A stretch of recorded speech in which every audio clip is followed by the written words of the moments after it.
mereka boleh pergi cek. Mungkin ada kelemahan-kelemahan yang berlaku, tapi tidak sepatutnya seorang mengatakan, saya nak takbir sendiri. Benda itu tidak betul, tidak menepati ruh Islam. Dan yang Hmm. kita takut dia merupakan satu perbuatan yang haram kerana kita memandai-mandai dalam satu perkara yang telah ditetapkan Allah, Hmm. ada kaedah pengagihannya. Hmm. Jadi kena ingatkan diri kita bahawa kalau kita nak bantu adik-beradik itu namanya sedekah. Oh. Tapi kalau kita nak keluarkan zakat, kita mungkin boleh pergi perlu zakat mengatakan saya keluarkan zakat ni. Banyak orang keluarkan, saya keluarkan RM5,000, alhamdulillah. Tapi boleh tak tolong pastikan saudara saya yang susah kat sana tu mereka dapat terima?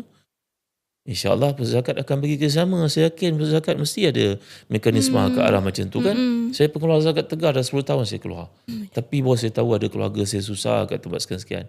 Boleh tak pusat zakat tolong pergi Hmm. pantau? Mm-mm. Ini nombor telefon mereka. Hmm. Sepatutnya begitu. Mm-mm. Jadi kita boleh selesaikan semua masalah dengan syarat kita mengetahui lunas-lunas hukum dan juga peruntukan yang ada dalam Islam. Okey, baik, faham. Jadi sekarang ni kita dah zaman moden, so kalau macam tak perlu pergi sini untuk bayar agih sini pun tak apa. Just bayar zakat dekat kita punya sekarang Zakat Melaka ada online platform, boleh bayar dekat laman web kita. So kita dah memudahkan rakyat Melaka ni untuk bayar zakat di negeri Melaka.